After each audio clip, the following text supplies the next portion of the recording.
Bien-aimés dans le Seigneur, nous sommes aujourd'hui mardi 25 août.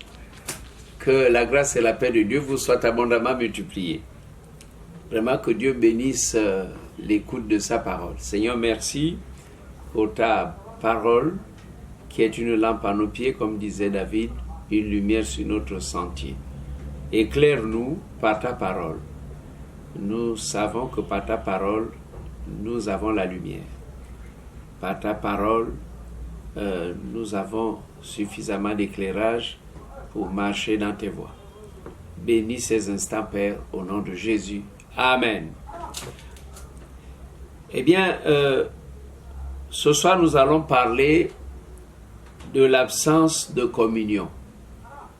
N'oublions pas que dimanche passé, nous avions parlé de la communion avec Dieu et je m'étais appesanti sur la communion promise. La communion avec Dieu, c'était le grand thème. Et puis, je m'étais étendu sur la communion promise. Cette communion promise devient réelle quand on confesse le Seigneur Jésus, quand on confesse publiquement que Jésus-Christ est le Fils de Dieu. Cette communion promise est pour tous ceux qui croient au Seigneur Jésus et qui gardent ses commandements. Maintenant, s'agissant de l'absence de communion, alors nous allons voir qu'est-ce qui peut compromettre, qui peut empêcher que la communion avec Dieu se manifeste ou bien se concrétise dans la vie du croyant. Alors, sans plus tarder, je vais vous inviter à lire la parole de Dieu dans Jean chapitre 15. Nous lirons les 5 premiers versets, donc du verset 1 au verset 5. « Je suis le vrai cep, disait Jésus, et mon Père est le vigneron.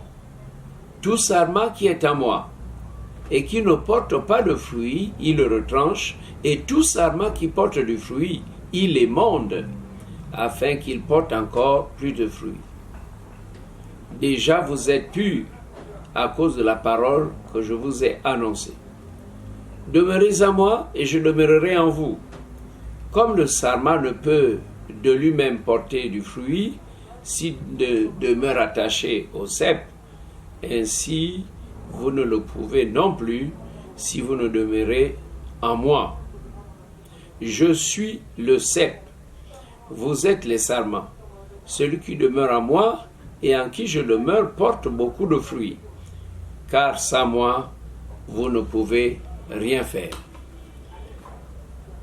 Christ, Jésus, est le vrai cep. Alors qu'Israël, qui était la vigne de Dieu, n'a pas rempli sa mission. En ce qui nous concerne, nous sommes unis à Christ et c'est la vie propre de Christ qui coule en nous. Ceci est l'œuvre du Saint-Esprit et doit devenir une réalité. C'est-à-dire que c'est la vie de Christ qui doit se manifester dans notre vie et ceci implique obligatoirement un changement dans notre comportement en comparaison avec notre vie telle qu'elle était sans Christ. Le sarment a un lien vital avec le cep. Sans lui, il meurt, car c'est la sève qui le maintient en vie et lui permet de porter du fruit. Il en est de même dans la vie spirituelle. Si nous sommes coupés de toute relation, de tout lien avec Christ, nous n'avons plus la vie. Nous mourrons. De même, si nous voulons porter le fruit de l'Esprit, nous avons besoin de la sève de Christ en abondance. Comprenons bien ce que Jésus a enseigné à travers ce texte biblique. Dans Jean 15, verset 2-3, je prends quelques versets dans le texte que nous venons de lire. Jésus veut dire que pour porter du fruit, nous devons être purifiés. C'est-à-dire émondés. Voilà, émondé veut simplement dire être taillé, être purifié par la parole de Dieu. C'est la parole de Dieu qui émonde, parce qu'elle est tranchante comme une épée. Car il est dit dans Hébreux, chapitre 4, verset 12, car la parole de Dieu est vivante et efficace, plus tranchante qu'une épée quelconque à deux tranchants, pénétrante jusqu'à partager âme, esprit, jointures et moelles. Elle juge les sentiments et les pensées du cœur. Donc Dieu se sert de la parole pour nous émonder. C'est lui le vigneron et nous sommes les sarments. Nous sommes les sarments attachés au cep, donc au tronc qui est Christ. Alors, la parole de Dieu joue un rôle prépondérant dans le fait que c'est l'épée, c'est l'épée de l'esprit, c'est l'épée qui taille, qui enlève les bobos, voyez, et la parole de Dieu est efficace, elle est plus tranchante qu'une épée quelconque à deux tranchants. Et la parole de Dieu pénètre au-dedans. Elle va bousculer notre conscience. Elle va atteindre nos sentiments. Elle va en profondeur. Et nous avons donc besoin de la parole de Dieu. Et si nous la méditons, si nous la mettons en pratique, alors nous sommes émondés. Je crois que vous comprenez ce que le Seigneur a voulu dire par là. S'agissant toujours de la purification ou du fait d'être émondé, Jésus dans sa prière sacerdotale, dans Jean 17, essayez de lire Jean 17, c'est vraiment des paroles extraordinaires. C'est la prière de Jésus. Jésus disait dans sa prière, sanctifie-les par ta vérité. Ta parole est la vérité. Sanctifie-les par ta vérité. Émonde-les par ta vérité. Taille-les par ta vérité. Par la vérité de ta parole. Parce que ta parole est la vérité. Demeurez en moi et je demeurerai en vous. Pour rester attaché au vrai cep, il faut demeurer. Je sors maintenant une autre vérité, elle se trouve là, dans le texte. Pour demeurer, alors, je formule ça autrement. Comment demeurer en Christ? Comment pouvons-nous demeurer en Christ? Il dit, demeurez en moi et je demeurerai en vous.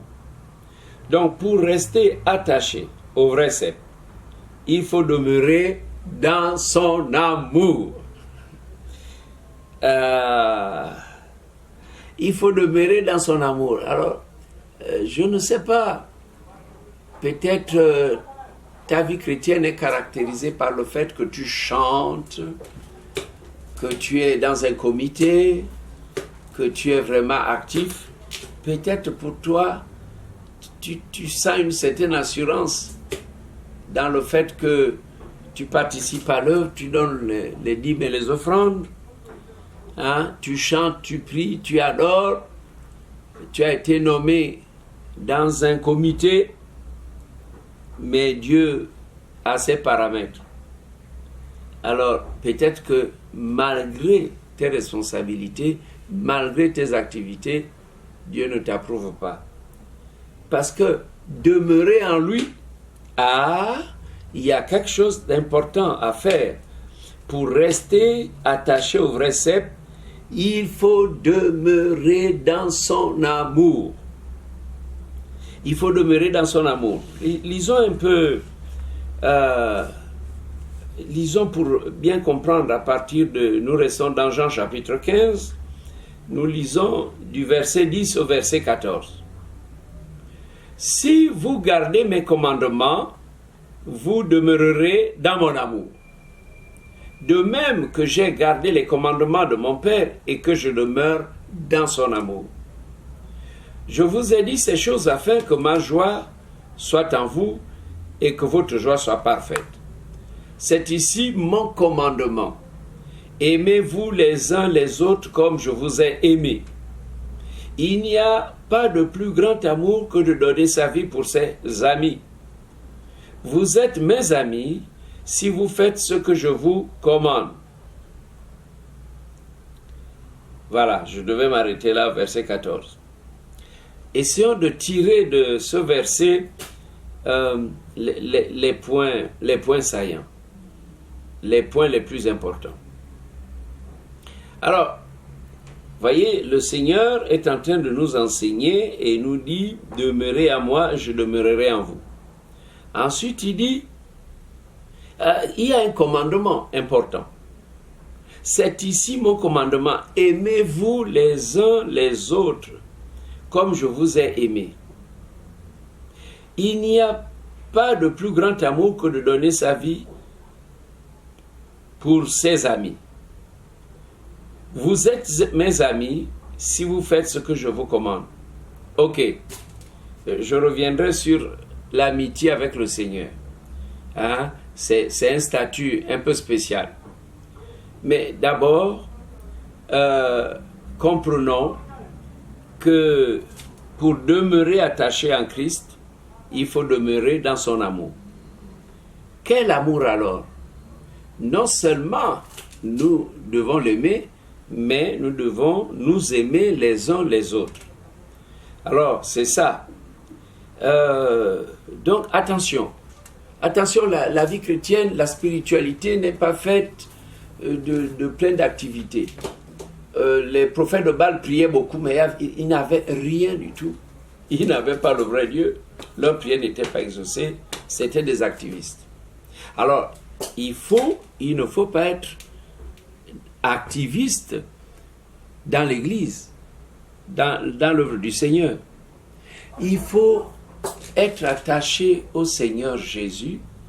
Et si Christ est dans ta vie, alors l'amour de Christ va couler en toi. Parce que la métaphore, si vous voulez, l'illustration que Jésus fait, c'est celle du cep. Il dit, je suis le vrai cep. Le tronc d'arbre, c'est lui. C'est lui. Et nous sommes des sarments. Les sarments, nous sommes rattachés à l'arbre. Donc, si notre sarment porte du fruit, c'est parce qu'il est nourri par la sève, qui part des racines, qui monte par le tronc et qui arrive sur le sarment qui est la branche. Voyez, c'est un peu l'image que nous avons. Alors, donc, il faut demeurer attaché en Christ, en Jésus-Christ. Mais si nous demeurons attachés en Jésus-Christ, alors la vie de Christ va s'enclencher à nous, va s'étendre à nous, et va même se cristalliser en nous, la vie de Christ. Comme Dieu est amour, en Christ il y a l'amour. Donc l'amour de Dieu qui est encore scellé par le Saint-Esprit, parce que Christ habite en nous par son Esprit, par son Saint-Esprit, qui nous conduit dans toute la vérité. Et voyez, quand Christ est en nous, il y a la joie du Seigneur, le premier amour. Voyez, ça c'est déjà les points qui se révèlent lorsqu'on croit au Seigneur. Il y a une joie, il y a le premier amour, et cet amour va s'étendre aussi sur nos frères. Nous aimons retrouver les frères. Quand il y a réunion, c'est un moment idéal où on revoit les frères. Après, chacun rentre chez soi, mais quand vous venez dimanche, vous rencontrez un certain nombre de frères et vous êtes unis en Christ. Et d'un commun accord, vous élevez la voix, vous louez Dieu, vous l'adorez. Et voyez, l'œuvre a besoin de cet amour, nous devons comprendre ce que dit la parole. En fait, il y a donc au centre le commandement de Dieu. C'est ici mon commandement. C'est le commandement de Jésus. Il y a les commandements de Dieu qui ont été donnés à Moïse, à Israël, mais Jésus dit, c'est ici mon commandement. Et il ne cite pas les 10 commandements donnés à Moïse. Il dit, mon commandement, c'est que vous vous aimiez les uns les autres, comme je vous ai aimé. Il n'y a pas de plus grand amour. Il balaie tout le reste. Il n'y a plus de plus grand amour que de donner sa vie pour ses amis. Vous êtes mes amis si vous faites ce que je vous commande. Alors je vous amène à une autre dimension. Ayez un statut, ayez un profil. Le profil ou le statut, c'est être l'ami de Jésus, ami du Seigneur, comme Abraham était l'ami de Dieu. C'est ça. Il faut, frères et sœurs, aujourd'hui, que nous entrions dans l'esprit de la parole, que nous essayons de comprendre cette parole, et vraiment, est-ce qu'on est sur le droit chemin? Peux-tu te dire, moi aujourd'hui, je suis l'ami de Jésus-Christ? Est-ce que tu peux dire, je suis l'ami de Dieu? Si tu es l'ami de Christ, tu es aussi l'ami de Dieu, un peu comme Abraham. Et quand Dieu a un ami, il ne fait rien sans le lui révéler. Si tu es l'ami de Dieu, il y aura beaucoup de faveurs. Dieu te traitera avec une certaine singularité, particularité. Alors que ces paroles vraiment soient des paroles d'encouragement pour chacun de nous. Sans Christ, notre vie spirituelle est inexistante. Nous sommes morts et stériles. Sans Christ, il n'y a rien. C'est un sarment qui a séché, qu'on doit couper et jeter au feu. Nous avons besoin de Christ pour venir au Père, et nous avons besoin de Christ pour que notre travail réussisse. Donc dans Jean chapitre 15 verset 5, je répète ce verset que nous avons déjà lu: je suis le cep, vous êtes les sarments, celui qui demeure à moi et en qui je demeure porte beaucoup de fruits, car sans moi vous ne pouvez rien faire. Lorsqu'on saisit le sens de ces paroles, on comprend qu'il est indispensable de vivre en communion avec Dieu, avec Jésus-Christ et avec le Saint-Esprit. Il est indispensable, il est vraiment indispensable de vivre en communion avec Dieu, avec son Fils Jésus-Christ, avec le Saint-Esprit. La communion nous amène dans cette symbiose, dans cette union, la communion avec un seul Dieu représenté par le Père, le Fils et le Saint-Esprit. Donc notre communion doit cerner la dimension divine, Dieu dans sa totalité. Eh bien, bien-aimés dans le Seigneur, dimanche prochain, nous parlerons des raisons de l'absence de communion avec Dieu. Voyez, je suis en train de commencer à vous préparer dimanche passé en parlant de la communion avec Dieu, en parlant de la communion promise. Nous sommes en train d'avancer. Aujourd'hui, nous avons parlé de l'absence de communion, et dimanche prochain, nous verrons les raisons de l'absence de communion avec Dieu. Quelles sont les raisons qui peuvent provoquer une interruption? Le courant ne passe plus. Il n'y a plus de communion avec Dieu. On va d'échec en échec. Et on se dit, mais Seigneur, où es-tu? Mais pourquoi ça ne va pas? Pourtant, je prie beaucoup. les choses ne vont pas. Pourtant, je jeûne beaucoup. Ça ne va pas, je n'ai pas grandi. Les années ont passé, je suis au même stade. Ce que je désire, je ne l'obtiens pas. Ah, ça. Et donc, restez à l'écoute dimanche prochain et nous verrons quels sont les obstacles, quelles sont les raisons de l'absence de la communion avec Dieu. Donc, en conclusion, restons attachés au Saint. Demeurons en Jésus-Christ et surtout dans son amour, afin que la vie de Christ nous inonde. Je répète, demeurons dans son amour. Demeurons dans son amour parce que si nous demeurons dans son amour, nous sommes ses amis. Et demeurer dans son amour, c'est obéir au commandement qui dit « Aimez-vous les uns les autres ». Regardez, n'allez pas loin, n'allez pas dans une grande théologie, n'allez pas sur Internet pour des grandes découvertes. C'est tout simple. Être attaché à Christ, c'est on a la révélation de son amour et on fait des pas dans son amour, on va connaître son amour, on va obéir à son amour, on va demeurer en Christ à cause de l'amour que nous avons les uns pour les autres. On ne se critique pas, on ne juge pas, on ne garde pas rancune. Il peut y avoir des petites dissensions passagères. Ça peut arriver que quelqu'un se mette en colère. Mais nous devons faire attention. Parce que l'Église que nous représentons, chacun de nous est un maillon de l'Église. Chacun de nous est fiancé à Christ. Et ensemble, nous formons l'épouse. L'épouse de Jésus-Christ doit être sans reproche.